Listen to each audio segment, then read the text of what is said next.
Okay, guys, what is happening? Here we go. Finally got this thing straight. Having some technical difficulties as always. We got bad internet connection down here on the Gulf Coast. We're supposed to be getting some super high-speed internet in the area. But anyway, ZTD Nation, this is the live show. Super chill show today. Don't have a guest. It's just me. I'm just going to talk about whatever you guys want to talk about, but how strong the year is finishing market-wise and how strong it looks going into 2018 for one.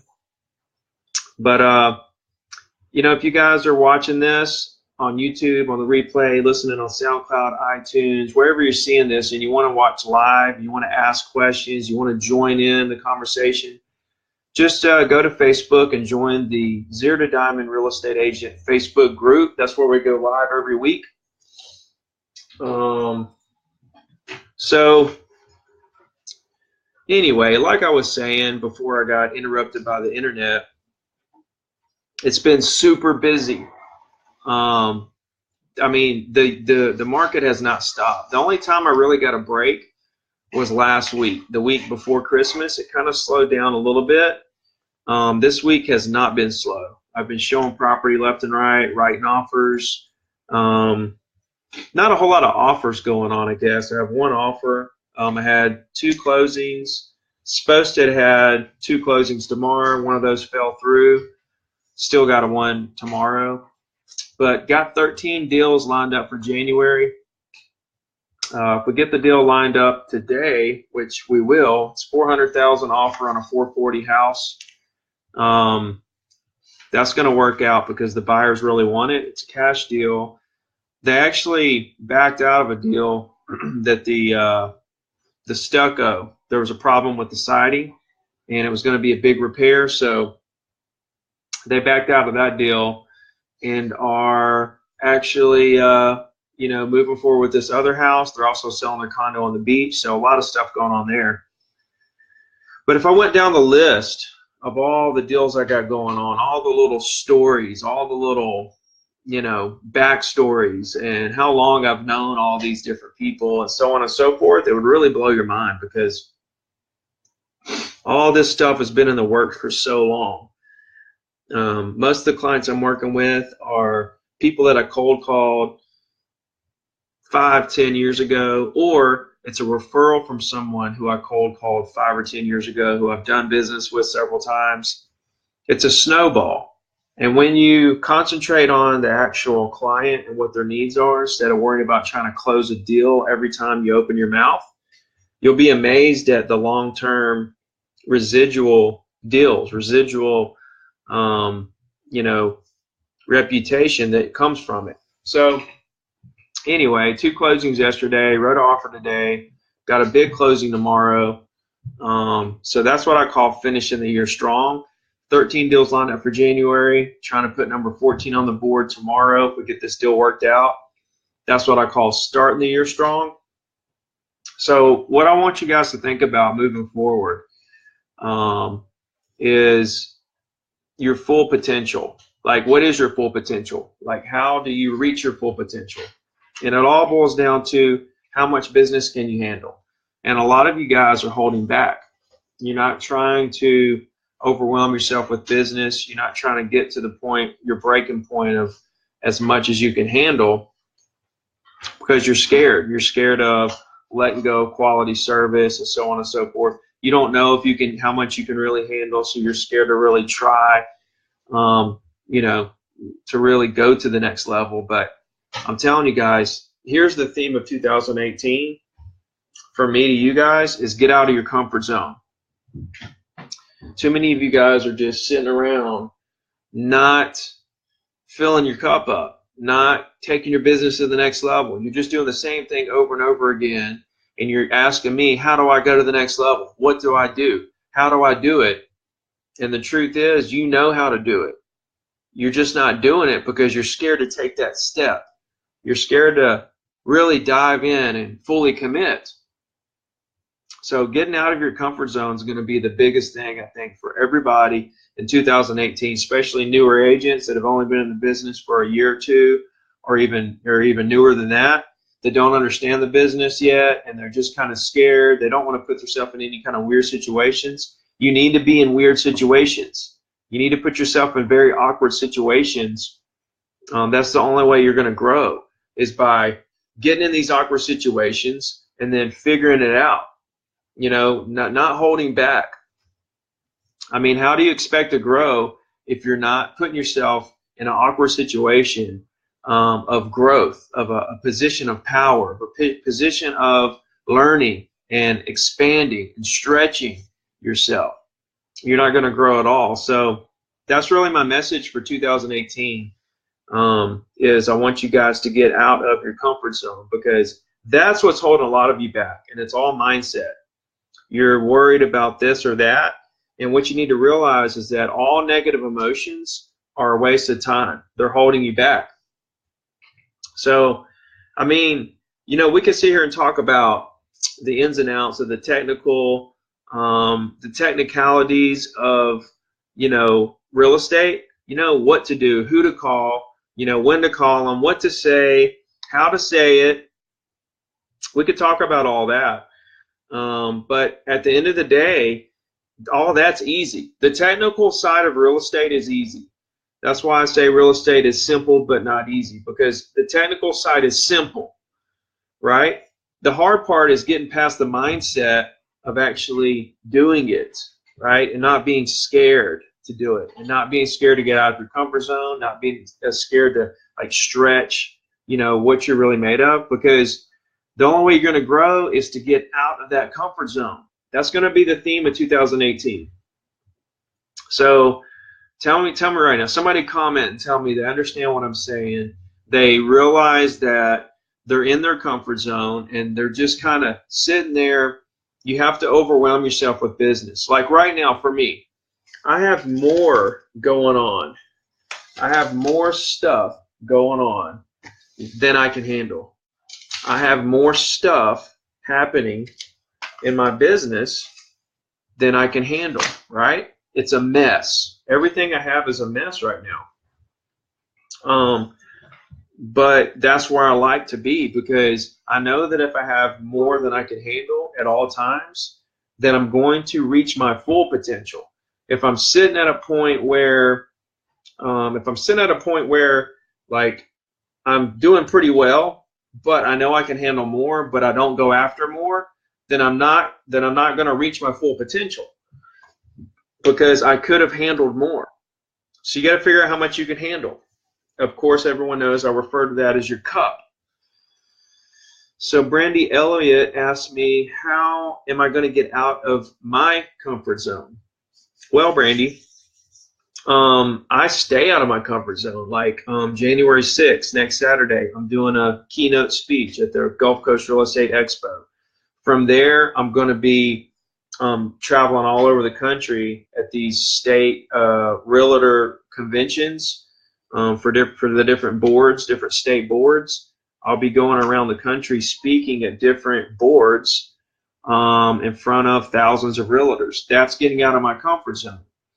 Now, here, like, let's take it a step further.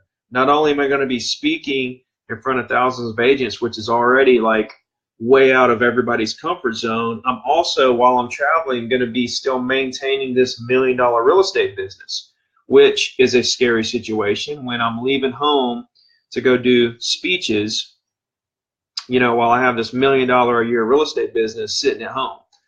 So this year I'm going to stretch myself in terms of public speaking to try to take my business to the next level on all fronts.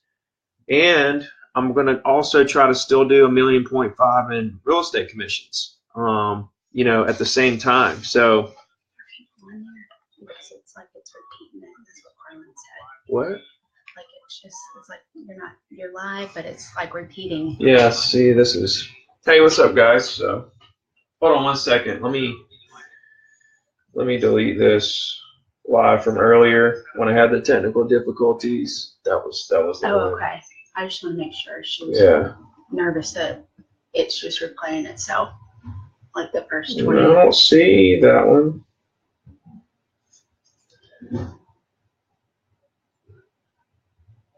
Yeah, I don't see that one on here. I think I deleted it. Wait a minute. That one might have went on my profile. Guys, let me know if you have any questions right now. I'm just doing this old school. I'm going to bring somebody on to. It's all good. You're not repeating. Okay, so it's. Let's see. How can I invite people on here? Let's see. Okay, here we go. Let's see here. Let's invite. Oh, no. That's just inviting people to watch it. How do I invite people onto this thing? Let's see.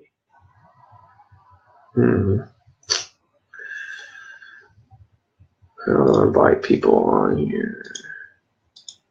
Well, anyway, I don't know if I can invite people on here, guys. So just ask me some questions. Is that on my personal page? That's what I'm seeing. Yeah, here it is. I'll just delete this. Delete. Done. So now go back to Ricky. Yeah, it's all good.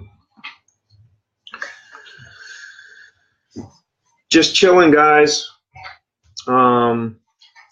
Actually, it's good to be on this show for a second and take a break from real estate because it's really been busy today. Tell me what you guys got going on. Like how many listings do you have right now? How many sales do you have pending for January? What are your goals for 2018? What are your goals for January? Right? Because let's talk about goals for a second. There's a couple of things about goals that I've learned over the years. One is sometimes when you set your goal for the whole year, that's really tough because you feel like you can procrastinate because you have a whole year to accomplish it. Whereas if you make a goal for January, right, it kind of puts you in a more urgency of a mindset to get that goal done. So sometimes it's good to have an overall goal for the whole year, but then also have a month-to-month goal and a day-to-day goal and a week-to-week goal and stuff like that. Always have your big goals in mind at all times, right? I like to concentrate on my big goals. I know that I'm going to plow through and do as much as I can do every day, all day, and keep my cup completely full. But on the big goals, here's how I think about it. Like if you have a big goal in mind, you have to really 100% believe that you can accomplish that goal. So for example, if you believe in it 99.9%, that 0.01% is going to take you down, right? Because you don't fully believe. And the thing about believing is you have to believe in believing. But what happens is when you 100% believe and you're 100% confident that you can accomplish that goal, you automatically start taking the daily actions it takes to actually accomplish that goal, no matter how big it is. And when you really believe, now if you make a goal to say, I'm going to make $10 million next year, that's an unrealistic goal. There's a part of you that doesn't believe you can do that, so you're automatically not going to take the actions it takes to get there. But if you believe 100% in your heart and you're fully committed that you can make that goal happen, then you're automatically going to start taking the actions necessary to accomplish it. Right? So that's the way I like to think about big goals. That's the way that I organize. Everybody says it's working, and there's 8 people on here.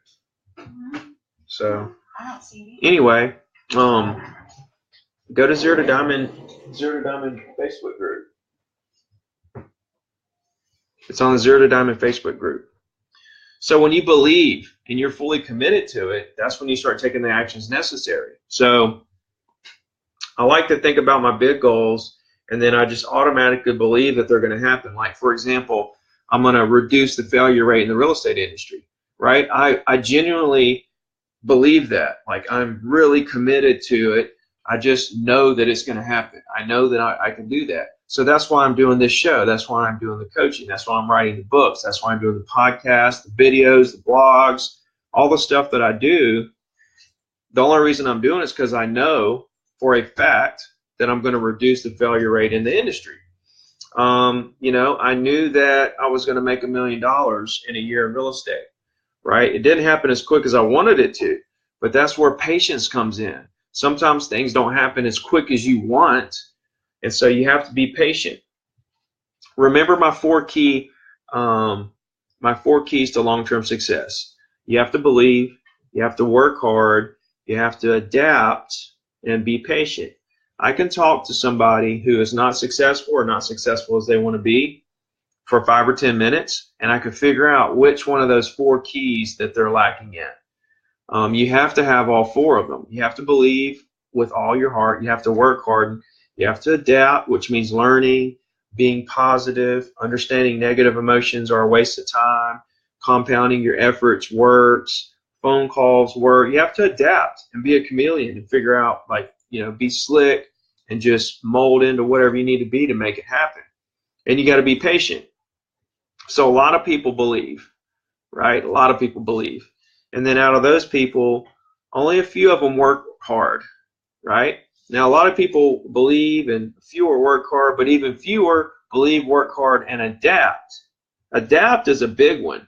Adapt is a big one that you guys are missing, because a lot of you believe and work hard, but you're not adapting, right? You're not learning quick enough. You're not seeing that, that internet leads don't work, or for sale by owners don't work. You're not seeing it. You're not seeing that Facebook leads, leads to buyers, who is basically an internet lead, right? If you're a team leader and you're feeding leads to buyer agents, great. Buy leads and give it to them, make half the money, and keep that train rolling. Good job.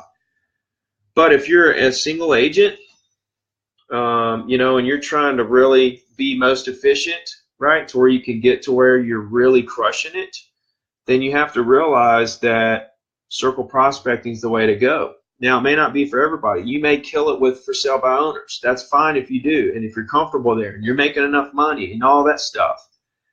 But to me, when you have a system that you can work to get short-term business and long-term business at the same time, then what else is better, right? Now, you can do that with expireds and for sale by owners. You can call for sale by owners and make friends with them and stay with them forever and all that stuff. Same thing with expireds. But the difference is when they're in the heat of the battle, when their home is for sale by owner, or their property just expired, they kind of have their guard up against real estate agents. And of course, you can use objection handlers, and you can be real slick. You can learn the phone scripts to really get in there and make it all happen. I'm all about it. But at the same time, you just have to figure out what works for you, right? And then you have to crush that. That's all I'm saying. Circle prospecting works for me. It may or may not work for you, but the way I see it, you can create so many lifelong relationships. The door is open for you with that, and it's unlimited. You're not limited by how many for sale by owners are for sale or expires are going on, unless you want to go and call old expireds, which I love to do. I think calling old expireds is really, really great technique. If you're going to get into calling old expireds that are a year old, 2 years old, 6 months old, I think that's killer. I haven't really found a system that's really quick, though, to find the phone numbers of old expireds. So maybe there is. Maybe RedX and Mojo has it where you can go back on the expireds. So that would be very interesting. Let me know, guys, if anybody has done a Mojo or RedX using the expireds, if it lets you go back in time, like 6 months or a year, and get all the expireds from 6 months to a year ago. Let me know if RedX or Mojo does that for you guys that call expireds, because I will actually do that.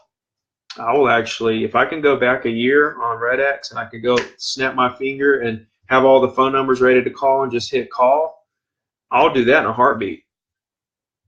That's actually a really good idea. I would actually kill that. So not that I actually have time to make phone calls. Let's see. Lisa Wright says, I look them up by MLS, then I drop off letters at their property for old expireds. Yeah, I mean, that's all cool, Lisa. I mean, I get it, and that probably works very well. But I don't have time to do that. I don't have time to go to look them up and then drive to the house. By the time I look it up and drive to the house, I could have sold a couple properties, called, multiple people. And so that's not easy for me to do because I'm trying to use my time 100% wisely. I'm trying to really crush it in the golden hours of when I can actually make stuff happen. And if I'm wasting it by driving to an old expired, to me that doesn't make any sense. But I'm not saying it doesn't work. Let me know if you've had any success with that.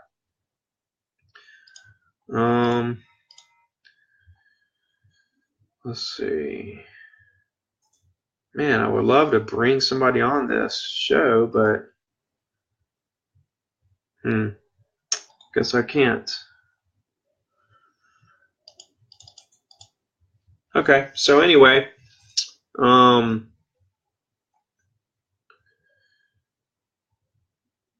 she said, I haven't done it since I joined your coaching program, but I did when I was new.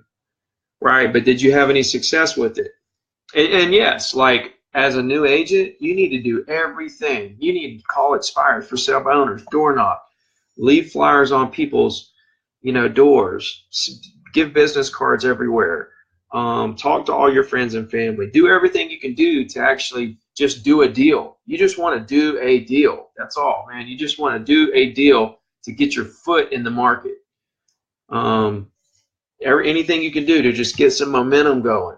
Then once you do a deal, right, that's when you really got to turn the heat up, because a lot of people, a lot of agents, they'll do a deal, and once they do that first deal, they feel like they've kind of got it. They get a little comfortable, but they don't understand that they cannot let up whatsoever, because what happens is when they don't try to pursue any other deals, they just close that deal. Now they don't have any deals lined up.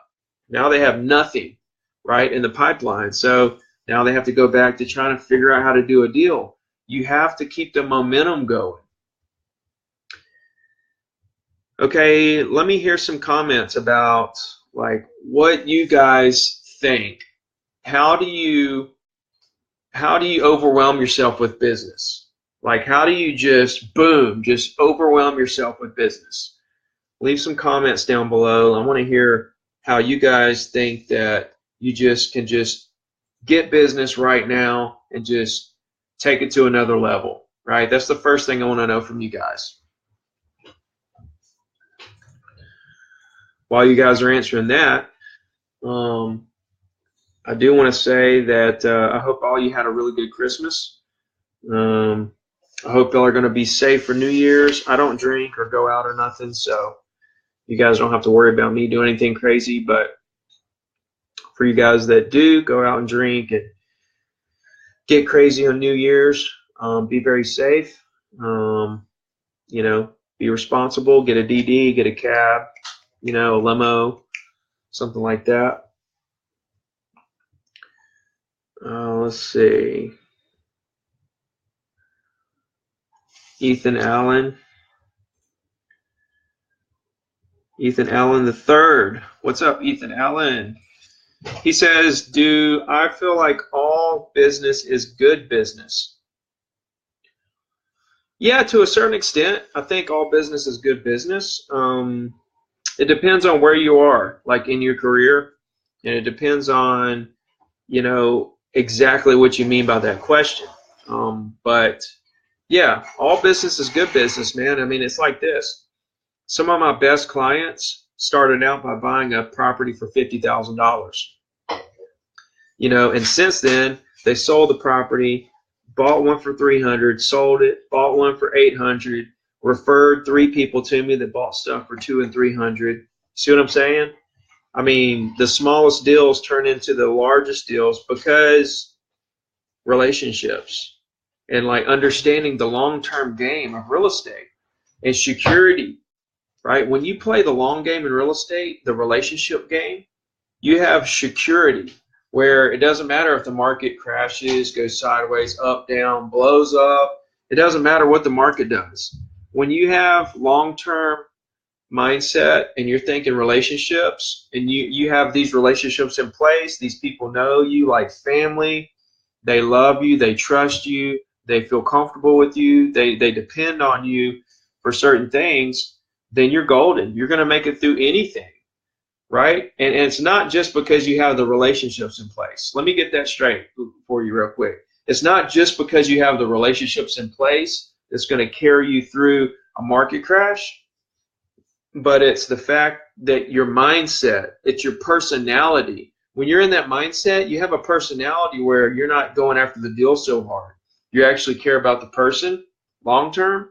And so your personality will carry you through the crash, not necessarily your database. Your database is going to be big for you if the market crashes, and you want to build your database as big as it can be at all times. But at the end of the day, it's the fact that you're thinking long term, and you actually care about, the prospect. You could start out, let's just think about this. You could start out as a new agent, and if you had my mindset as a new agent and the market crashed the day you got your license, you're fine, because you're going to call property owners and you're going to see what you can do to help them. You don't care that the market's down. The market being down makes people jump. It makes people buy and sell. They want to buy because it's cheaper. They want to sell because they have to, because they're in trouble. I mean, it creates opportunities, right? So if you have that mindset, then you're not worried about the future, right? You can go all in. You can go all in on real estate, not worried about the outcome of the market, not worried about the outcome of, anything, because you're 100% secure. You don't have to worry about anything because you have the mindset that it's going to carry you through the downturn. Doesn't matter. The market can crash anytime it wants to. That's just going to not only make the buyers and sellers jump, but it's going to make me jump. I'm going to get excited. I have reason to call people and say, hey, what's going on? So I do think all business is good business, but I think you should evaluate every deal and base your evaluation on, is this worth my time? Right? Is this worth my time? You have to figure out what your time's worth and evaluate every little deal and see if it's worth your time. Now, a lot of deals, and I'm not talking about people that can't buy right now, because I'll show property to somebody who's not qualified to buy in a heartbeat, any time of day. Because I want to, if I decide to take that client on, I don't care if they're ready to buy right now. I'm going to show them everything they want to see and get them educated on the market for when they do decide to buy or sell. See, I do things a lot differently. I was on Pat Hyben's podcast yesterday, and he was saying stuff like, you only want the motivated people. No, I want everybody. I don't care if you're motivated, not motivated. I want to be your friend for when you do become motivated. People that aren't motivated today, they're going to become motivated tomorrow, next week, next month, the next year, right? Just because they're not motivated today, why should we throw them away? That's how that's why I'm crushing it, because I take on every client, even if they're not ready to do something. Long-term game. Long-term game. I'm playing the long game with real estate. My database is humongous because I take everybody. I want to be everybody's agent. Even if you're not ready to buy today, I'll take you on tomorrow, next year, next month. So evaluate every deal to make sure that you feel like it's worth your time, right? But understand this, the more time you waste on people, the more money you make.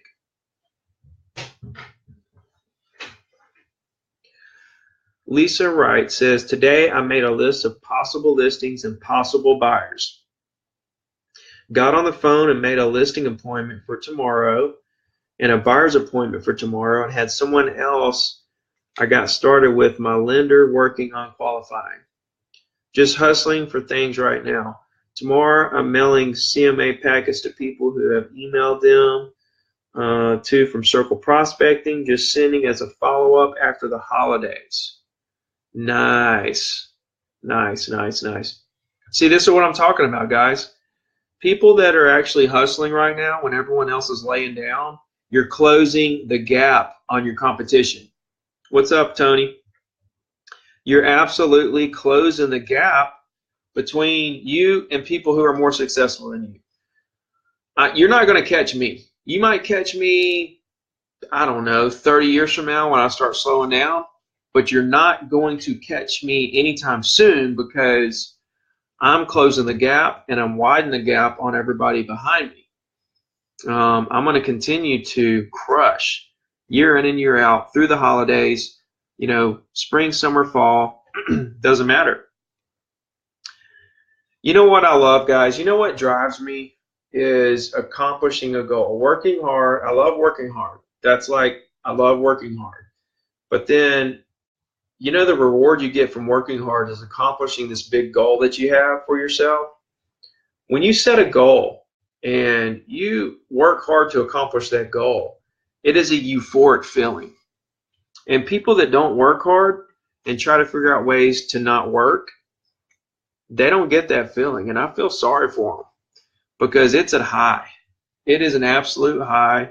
And that's what drives me, is creating a goal, working hard, achieving the goal, creating another goal that's bigger, working hard to achieve that, bigger goal, bigger goal, bigger goal, right? It's never ending. It's never ending. It's just how my mind operates. So I've always wanted to make $1 million in a year. Boom, I hit it. Right? So while I'm doing that, now, boom, I open up a coaching company.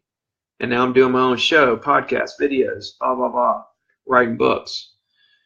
So now, next year, I want to do 1.5 in real estate, and I want to blow up my coaching company. And I know it's going to happen.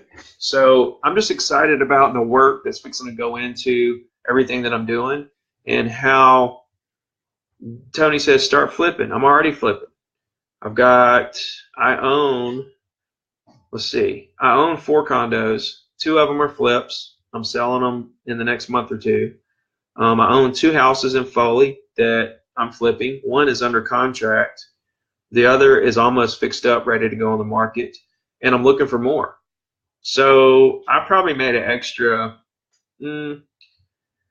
well, this year I probably only made an extra, maybe say 20, 30 grand. But the 2 condos and the 2 houses, I'll probably make another 200 grand next year. Let's see, what will I make? I'll make another 100 to 200 grand next year in profit from flipping properties. So yeah, I flip properties, I coach, I sell real estate, I invest in stocks. I watch the stock market. I don't day trade. I invest long term. I love long term stocks. I don't have Bitcoin, but I am about to buy some. Actually, I had a buddy tell me to buy it when it was at $1,000 a coin, and I wanted to buy 20 coins just for the hell of it, and I was going to do it, and I just never got around to it. And all of a sudden, boom, it went way up. He told me to do that about 6 months ago, and I just didn't do it. So I'd have made about 300 grand, but that's fine. It's still early, I think. I think Bitcoin is here to stay, and I think it's going to be a serious situation.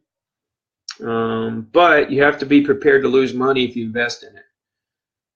It's a risk. So I have a lot of really solid investments, and I have risky investments. So, most everything is pretty solid, but I don't mind doing a little risky stuff on the side.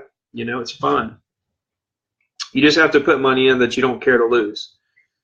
If you don't care if you lose it, if it's not going to change your life, put some in. I think it's a good idea. But,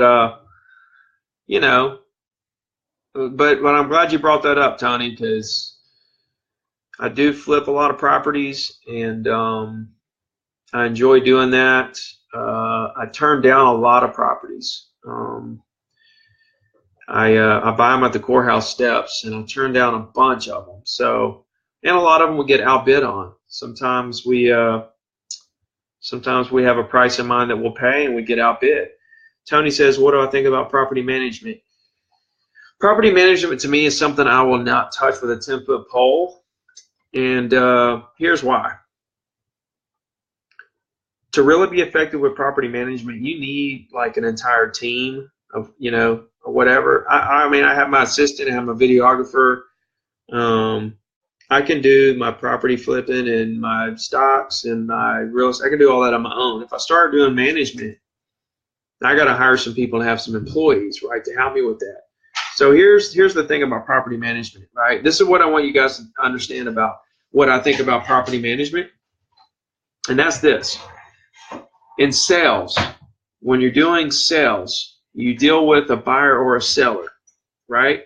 They come to you, they want to buy or sell. You do the deal, you help them buy or sell, and at the end of the deal, everybody's happy. Everybody's happy. We're doing champagne. Everything's cool. We're everybody's happy, excited. You know, we're high-fiving. But if you're in property management, okay, and then when the buyer or seller we close, you know, I may talk to them, see them here and there, may do lunch here and there, something like that, but it's always on positive notes, and we really don't really get close again until they want to do another deal. Now we're in another transaction, and now we're back, you know, face to face. Property management, you have to, every time you call that owner is for a problem. The toilet's not working, the AC is out, the renter hadn't paid. It's always a problem. There's very few positive conversations that comes out of property management. Now, that's not to say that you're not good at property management and you're not good at turning those negative situations into something positive. That's cool. You know, like you know, a lot of people are just good at what they're good at, and if you're good at grinding really hard and really working to make that owner happy and fix all the problems that property management brings, then hey, that might be your niche. But I don't want that side of the business. I don't think it pays enough, number one, for all the work that goes into it. And I don't know, it's just not for me. I love the sales part of it. I think it's more lucrative. I think everybody's more in a positive mood more of the time on the sales side. So that's my 2 cents on property management. Trust me, I've thought about it. We're in a vacation area, and a lot of people say you should open up a vacation property management company, manage these condos. You do very well, and da-da-da-da-da. And yeah, it's true. I would. But I think that I would have to choose between sales and management.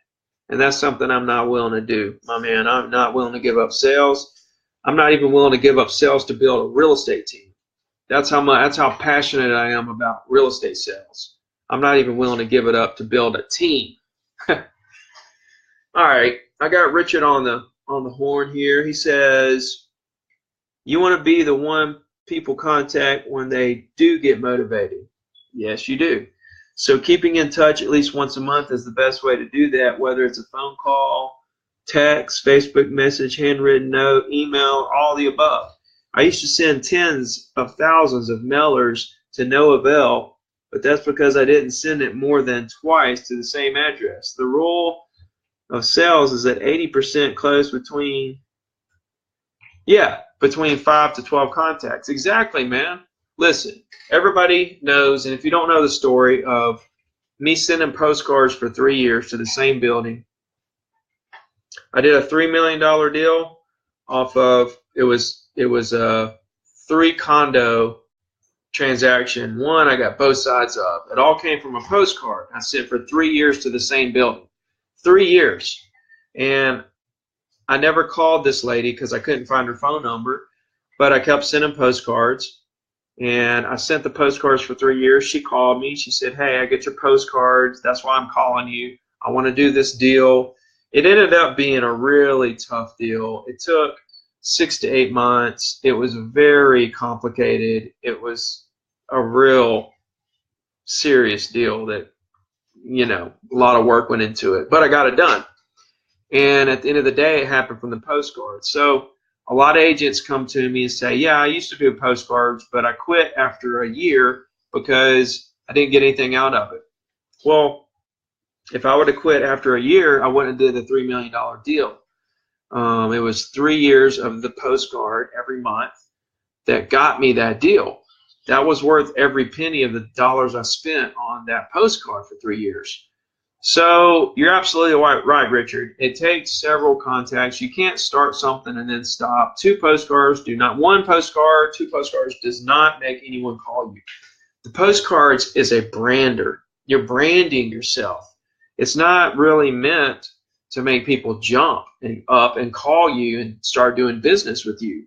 It's a long-term play. You know, postcards are a long-term play. Everything's a long-term play. Phone calls are a long-term play. You can get business immediately, and that's what you live off of, right? That's how you get started, and the snowball begins. You get some deals, but you're also working for that long term, and it just goes hand in hand. And in year after year, your business gets bigger and bigger and bigger and bigger. You just keep doing it. So consistency is the key. Adapting, learning what works and what doesn't work, sticking to it, and just not giving up. You know. But I think if I didn't have enough money to make to send postcards, and I really didn't have any money at all, I didn't even have money to do business cards or a website or anything. If I had zero money, I could still sit around and make tons of money just making phone calls.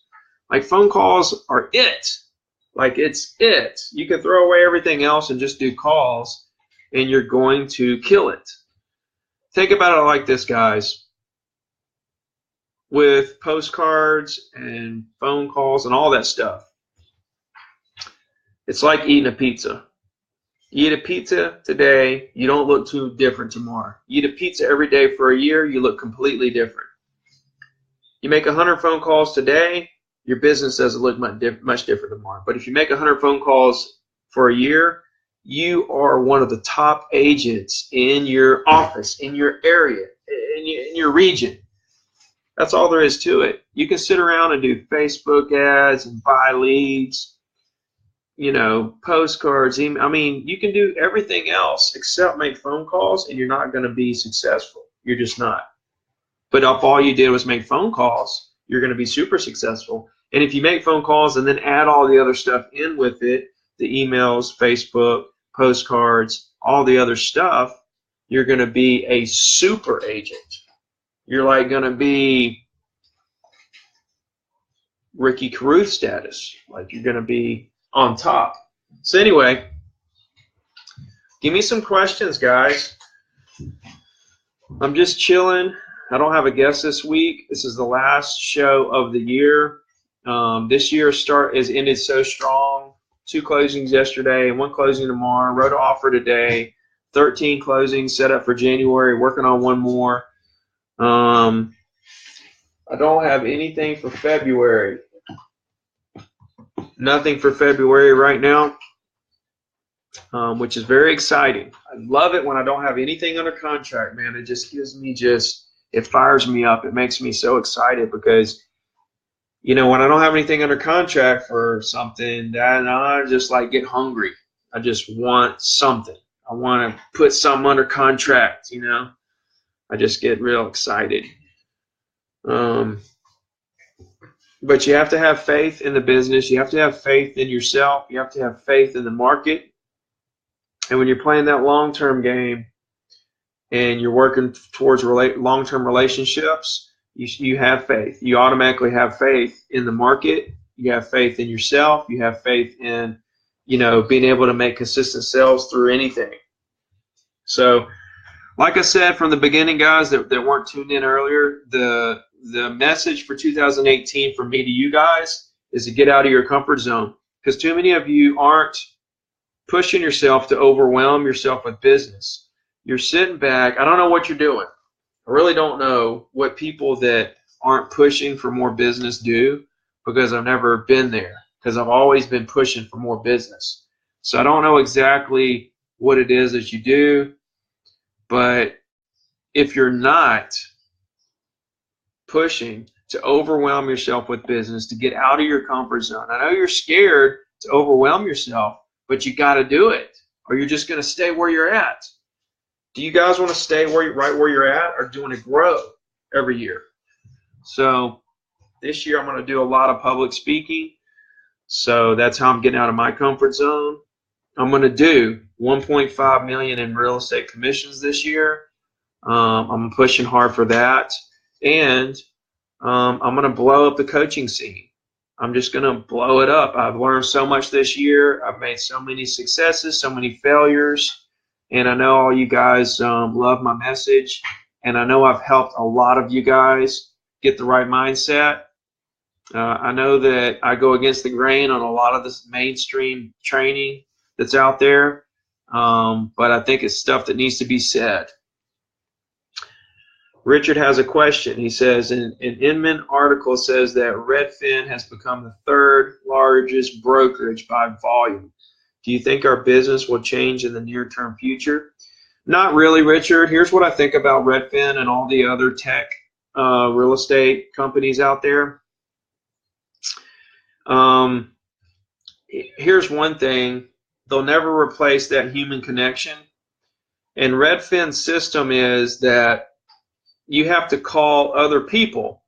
Like there's a listing agent, and then there's a coordination. There's like there's different people that have different jobs. You know, like after you do the listing, then you have another contact you talk to about this. They're not there on the weekends. You can't talk to them 24/7, from what I hear.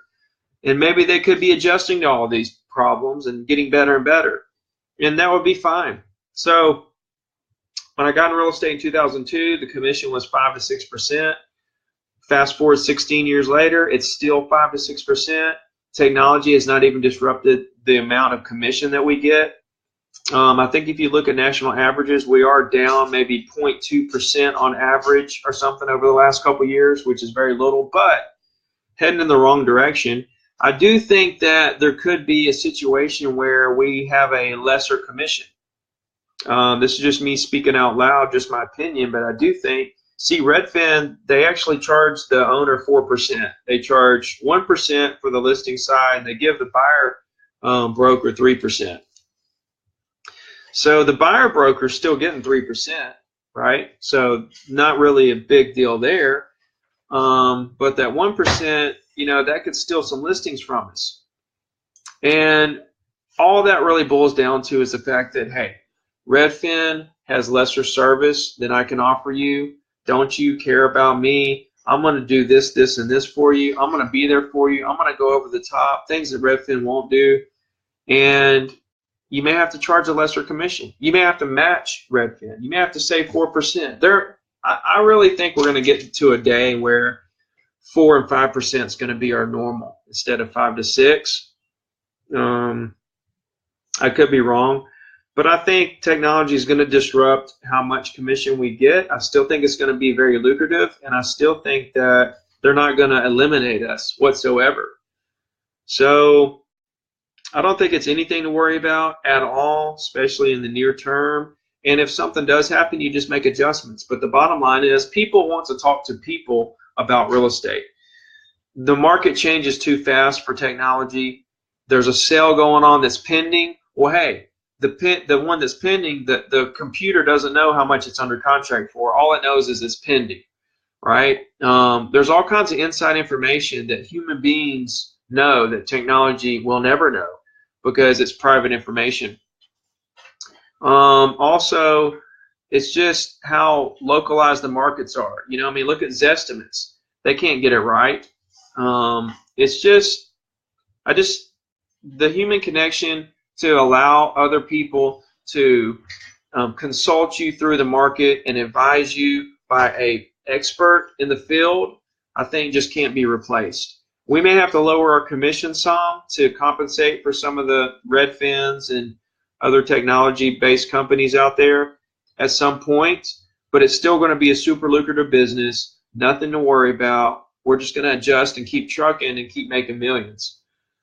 So don't worry about it is the bottom line.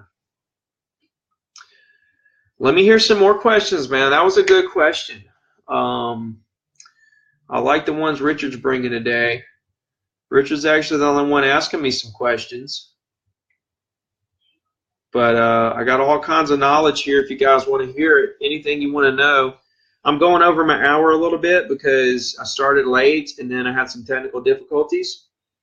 But I am speaking at the Gulf Coast Real Estate Expo next weekend, Saturday, January 6th at the Wharf in Orange Beach.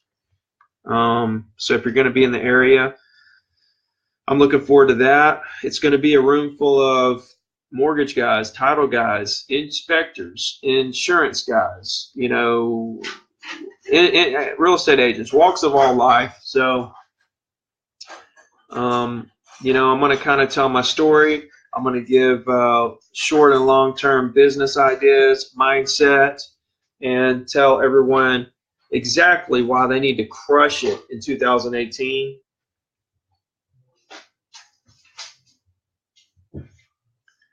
Ronnie says, tell me what you think about my pop buys to my UPSers. Okay, my thoughts on pop buys is, which by the way, a pop buy is when you just pop in somewhere and say hello to someone. Maybe some at a restaurant they work at, or, you know, a title company, or Ronnie says, I'm a 29 UPSer in February, so I'm most familiar with my UPS people.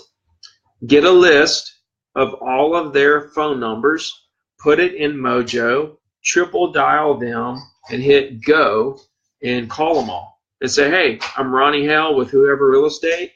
You know, how you doing? You know me from UPS. You know, just calling to see if there's anything I can do for you. Boom. Get their email address. Start sending them information and start blowing them up. But look, man, triple dial them. Don't go see them. Triple dial them. More efficient. Carol says, are you still taking one-on-one coaching clients? Yeah, I'm taking one-on-one coaching clients. If anybody wants one-on-one coaching with me, where we get, you know, 2 phone calls a month, let me know.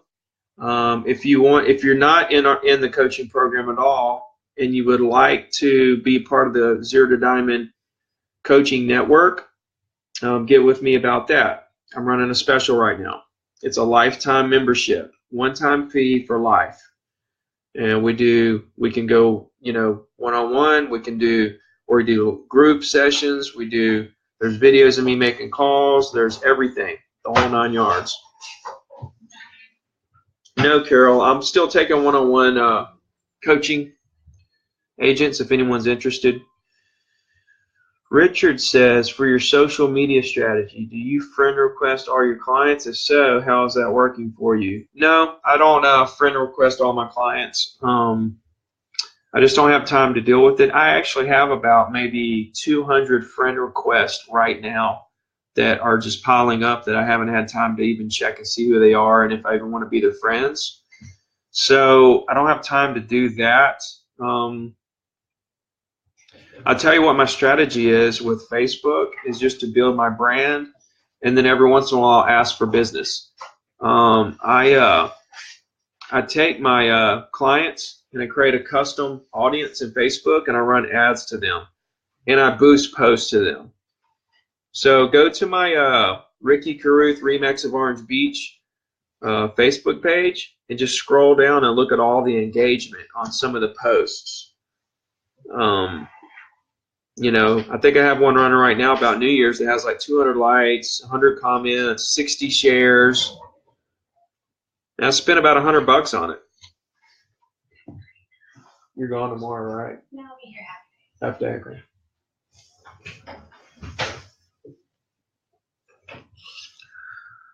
Okay. I've spent maybe this year, maybe spent $15,000 on Facebook or so, and I probably made $50,000 out of that. But here's the thing: the branding that I've done. It's almost like I've gotten it for free. So many people see me on Facebook constantly, that they just can't help but to want to do business with me when it comes time to do business. What I've done is, what I'm doing now is I run one Facebook ad to my clients every week, and I let it run all week. And then I do a new one Monday. Every Monday I do a new ad with, and it's not even real estate. Like 2 weeks ago, I did it on a really good restaurant. This week I'm doing it on a New Year's event at the Wharf. And it's just to create engagement. It's not really to create business. It's just to build brand recognition. And then later on, I'm going to hit them up with a conversion. I'm going to hit them up with a, your property value landing page. And, if they're thinking about selling, sure, they're going to go on there and tell me what they're wanting to sell, and I'll start working with them. So not every single ad is going to be real estate related. Some of it's going to be just local events and restaurants and stuff like that, right? Real value, not just. And this is one thing I've learned, guys, about like the social media, and also about being number one and selling all these properties. Nobody cares. Nobody cares that you're number one. I've used it. I used it I'm number one. I've sold all this stuff, this and that. Nobody cares. That's what I've realized, is that the posts that I do about the local events get way more engagement than I'm number one. See, the thing about number one is everybody says they're number one. So even when you are number one, when you say you're number one, it almost discredits who you are. So I quit doing that. And too, guys, it's a thing where you have to live and learn. You try things and see what works. When you find something that works, you pound it, you crush it. So, yeah, the number one thing, I don't think people really care. People don't choose you because you're number one. They choose you because they like you. I've said it a million times. Your job is to make people feel comfortable with you. Tony says, what company do you recommend for newsletters? Are you talking about email newsletters, Tony? If so, I use Constant Contacts. You can use MailChimp. Those are both, like, I think the top. Kane McNeil. What is up, Kane? Kane says, when circle prospecting, if you get an email but little interest from a property owner, do you follow up with them, or simply let the email campaign do the work for you and keep calling other owners with the hopes of finding the now business? Or should you follow up with your contacts directly from time to time? No. You put them in there, you let them start getting your emails, and you move forward. The only time you should follow up with someone is if they told you that they're interested in doing something soon. If they're not interested, which is what you said, little interest, right? Now, I don't know what little interest means. If little interest means they might want to sell later, that's one thing. If little interest means they said we're not going to anytime soon, okay? But yeah, the now business is going to come from new people you're talking to. Until you talk to somebody new that says that they might do something next month, next week, 2 months from now, 3 months from now, 6 months from now. Those are the people you want to follow up with. All the other people, just go in there and you incubate them to call you when they get ready. You have to make everything seamless, where you create such a reputation with your email that they come to you, right? That they come to you. When you create a business where they come to you, then you're just working for new people to put into that system where they're going to call you when they get ready. That's what I've created. This has been the year where I've made the least amount of phone calls in my whole career. I've been real busy with the coaching part, trying to get it going. I've been real busy selling, past clients, referrals. So this has been my biggest year in real estate with the least amount of calls. And it's because I've created such a monster of a business of people who call me when they get ready. I don't have to chase people down. They come to me. So quit trying to chase people down unless they said they're interested. You know, that's worth a follow-up. I follow up. I follow up. I follow up with people constantly. Richard, branding question. Single agent working for a brokerage. Brand your face and your own name or brand your business. So when you do Facebook advertising, do it under your personal page with your face on it. I think you should name the page your name and then whatever your brokerage is. That's actually a law in Alabama. They made me do that. I had to change my Facebook page to Ricky Carruth, Remax of Orange Beach. I had to do that. They made me.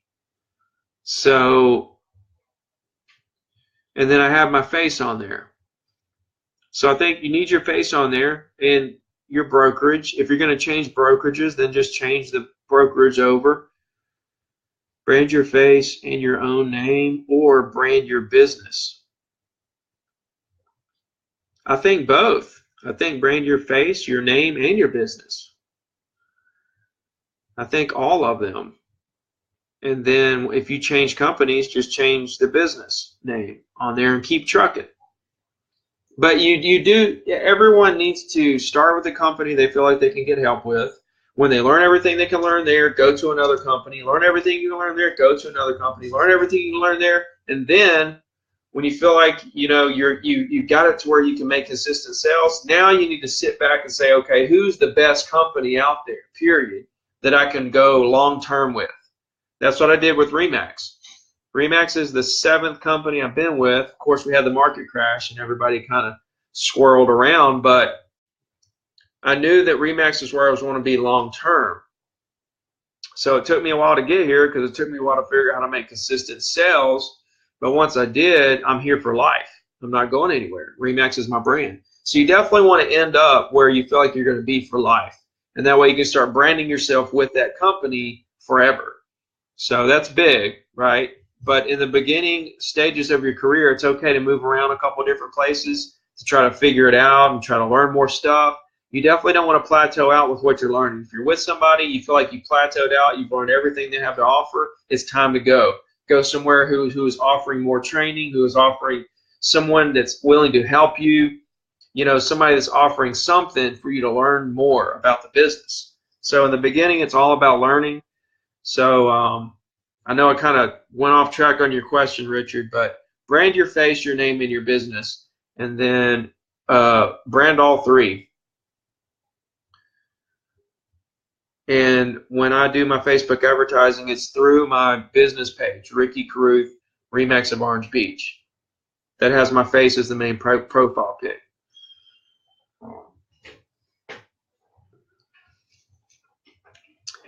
John Ward says, what's a good program to help with mailing? Not sure what kind of help you need exactly, but Vistaprint, Express Copy, Best Buy Print, you can design the mailing, the postcards, and they'll actually send the postcards for you. I mean, that's a pretty good gig there if that's what you're asking. As far as letters go, you actually have to do your own letters. I haven't really found a company that'll do letters for you, but just have your assistant or somebody do those. Unless you don't have an assistant, then you have to do it yourself. Trust me, guys, I've stuffed so many letters that you wouldn't believe.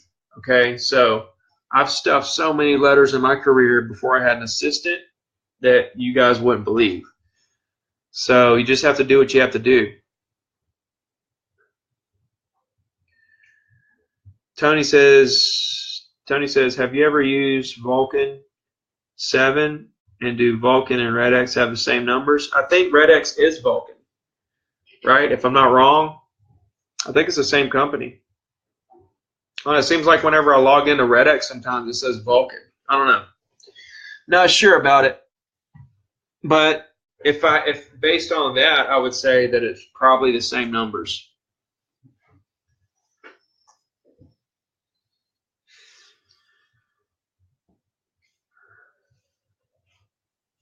Sharon says, do you delete contacts from your CRM that have unsubscribed to your email campaigns? What CRM are you talking about?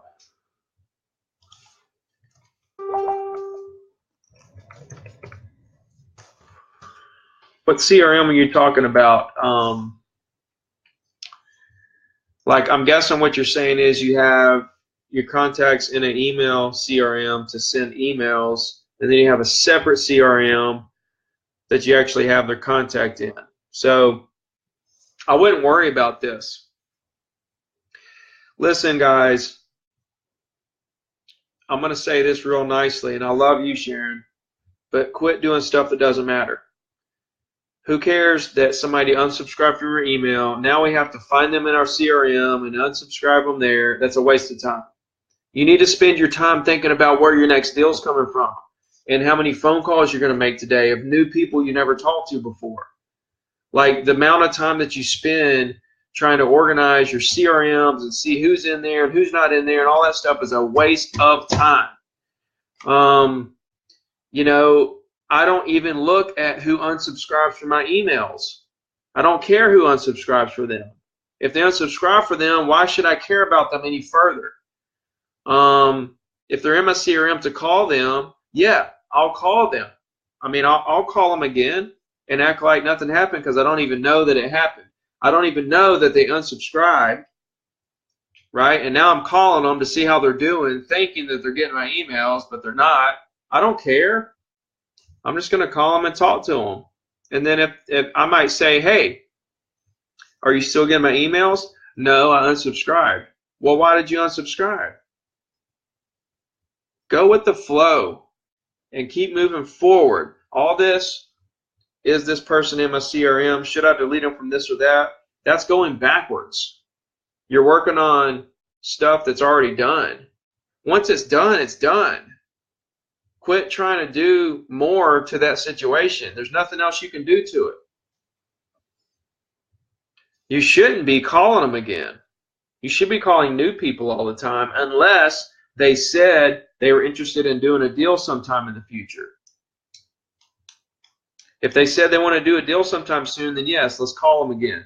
But other than that, just somebody that you got their email, you're sending them stuff, they unsubscribe, you should never even call them again. Unless it's an accidental call because you're calling that subdivision 4 years from now because you have a buyer and now you ran into that same person again, which would, by the way, be like lightning striking or a shark biting you. You got the same chances of that happening. Because here's the thing, when you circle prospect, you get somebody on the phone, that's probably the one and only time you're ever going to talk to them. That's why I stress to use the phone script exactly the way that I have it laid out for you so that you can find out if they have another agent and go ahead and establish the relationship now because you're never going to talk to them again. Listen to what I'm saying, guys. Quit doing stuff that doesn't matter.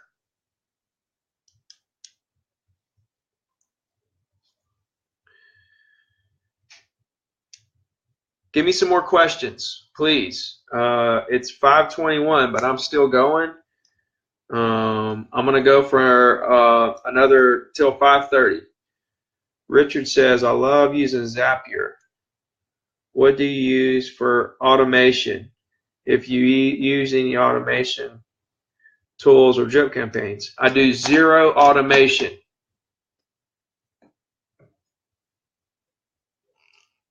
Zero automation.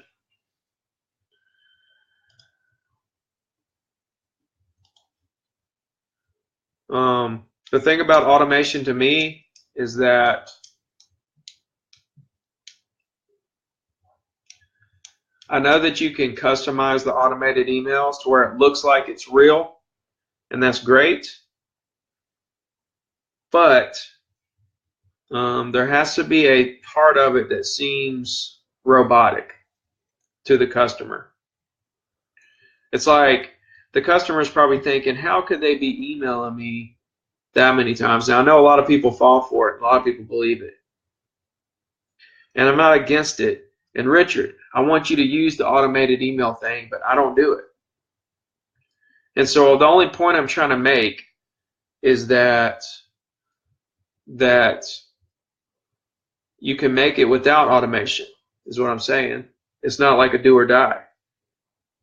There's only one do or die, and that is, are you going to get out of your comfort zone and overwhelm yourself with business by making phone calls until you're just completely swamped? Are you going to do that, or are you not going to do that? Period. Bottom line. Tony says, what do you think about meeting 20 new people a day every day? I think that's great. If you can make an impact on 20 new people every day, you will be the #1 agent in your area over time. Not tomorrow or next year, but it might take a couple years, but you will be the #1 agent in your area if you do that every day. The problem is people won't do that every day. It's really that simple, but people won't do it. You know why people won't do it is because they talk to 20 people and their business doesn't change tomorrow or the next day or the next day. They don't realize the long-term residual effects of those 20 new people every day. They're only thinking, most of you guys think so short-term that if things don't happen right now, then you're not interested. And the thing is, nothing happens right now, so you just keep chasing your tail around, looking for that thing, that magical thing that makes stuff happen immediately.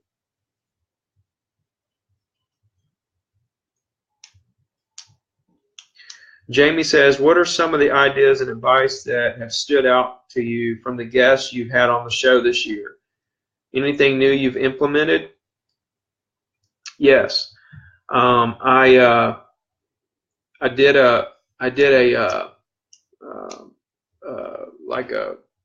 actually did a deal with a local seafood shop to get a $5 coupon to all my clients. Not even all my clients, everybody that's in my email list and postcard list. So I did a deal with a seafood place to give a $5 coupon, and I sent it on a postcard and also put it on the weekly email report that I send out. And that way all my clients could get $5 off at the seafood shop. So what happens is they use the $5 coupon and they go to the seafood shop, which they might not have went to if they didn't have a $5 coupon. Then they go in there and they spend $20, $30, $40, $50, $100. So I thought that was a really cool thing. I got that from, what was that girl's name? Felicity Kahn. She gave me that idea. Other ideas that I've gotten, I've gotten a lot of mindset stuff from people on the show, not necessarily technical stuff, here's what you do, but more here's how you think about things and here's how you should visualize moving forward. I got a lot of that stuff out of the show. I thought Mark Martin's story was pretty amazing. It's very similar to mine, how he lost everything. He had it all, lost it all, got it all back. Now he's doing amazing.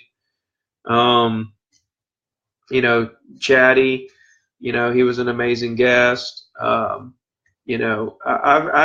actually learned a lot from those guys, and I'm looking forward to the guests I'm going to have on in 2018.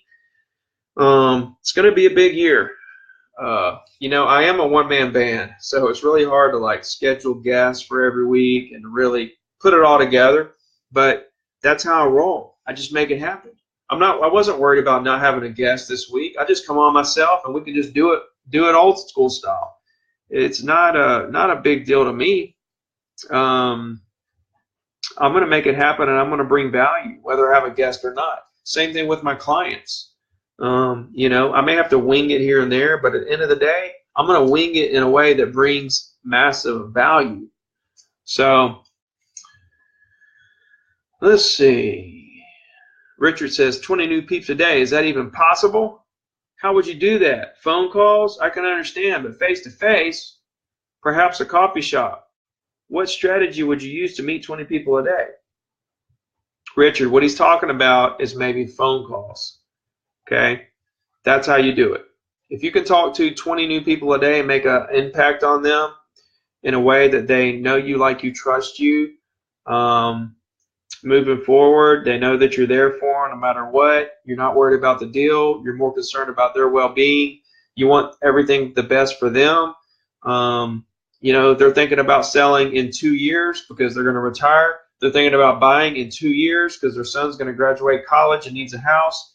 They're thinking about doing something in 2 years. I want to be that guy in 2 years for them. And if I show them that I care now, I'm not trying to pressure them into a deal today, and that I understand their logic behind 2 years from now, you know, and I'm going to be that guy. 2 years is going to pass regardless. Don't you want the opportunity to be that agent in 2 years? So on the phone's what he's talking about. Tony says, RedX offered me a package with about 4,000 to 6,000 numbers a month that will keep my cup full. Absolutely, man. If you call 4,000 to 6,000 numbers a month, you are going to be killing it. Period. Do the triple dialer though. And see, guys, here's the thing about triple dialer for the people that are scared. Okay, this is what I don't like. Let's see. This is what I don't like. I don't like the agents that come to me and say, "Oh, I tried the RedX. There's a lot of bad numbers. A lot of bad numbers." And I'm like, "Well, how are you calling them? Are you triple dialing? Are you single dial? Single dial."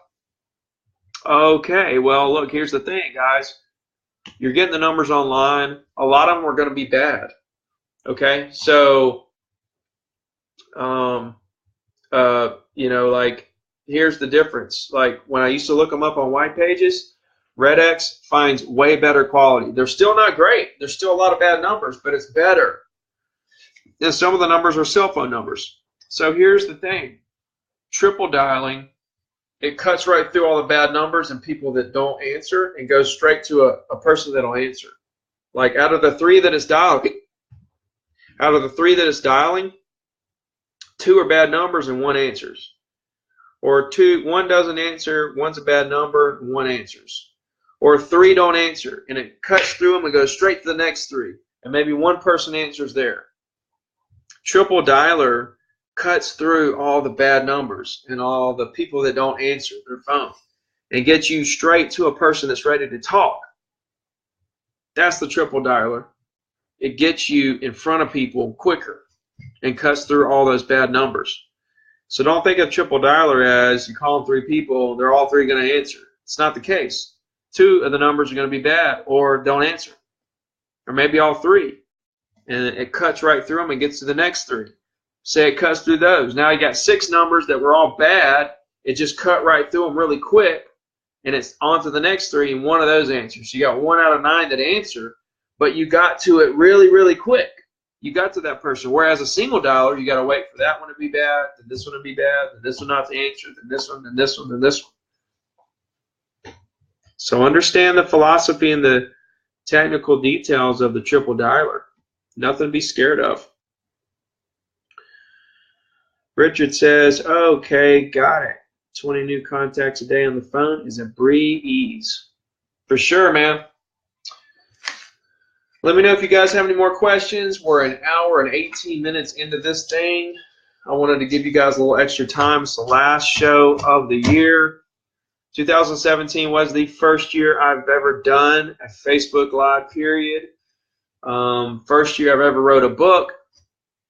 First year I've ever coached an agent. First year I ever went $1 million in commissions.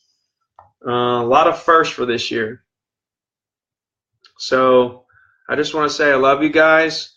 Much love, a lot of support coming from the Zero to Diamond group.